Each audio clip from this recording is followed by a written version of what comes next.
आणखी एक मोठी अपडेट आहे। राष्ट्रीय अध्यक्षपदाच्या शर्यतीमध्ये विनोद तावडे आघाडीवर आहेत। बिहार आणि उत्तर प्रदेश सारख्या देशातील सर्वात मोठ्या राज्यांची जबाबदारी दिल्यानं तावडेंचं दिल्ली दरबारी राजकीय वजन वाढलेलं आहे। तर फेब्रुवारी अखेरपर्यंत भाजपच्या राष्ट्रीय अध्यक्षांची नेमणूक केली जाणार आहे। जानेवारीमध्ये भाजप राज्यातील प्रदेशाध्यक्षांची निवड करणार आहे।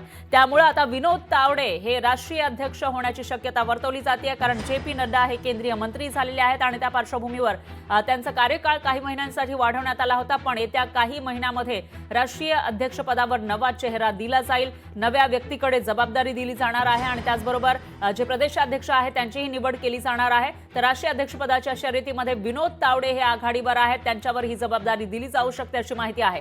बिहार आणि उत्तर प्रदेश सारख्या देशातील सर्वात मोठ्या राज्यांची जबाबदारी त्यांच्यावर होती आणि तावडेंनी तिथं चोखपणे आपली जबाबदारी पार पाडल्याचं पाहायला मिळालं आहे। त्यामुळे दिल्ली दरबारी त्यांचं राजकीय वजन वाढलेलं आहे आणि यामुळेच आता त्यांना भाजपचं राष्ट्रीय अध्यक्षपद मिळू शकतं अशी माहिती आहे। दरम्यान फेब्रुवारी अखेरपर्यंत भाजपच्या राष्ट्रीय अध्यक्षांची नेमणूक होईल आणि जानेवारीमध्ये भाजप राज्यातील प्रदेशाध्यक्षांची निवड करणार आहे।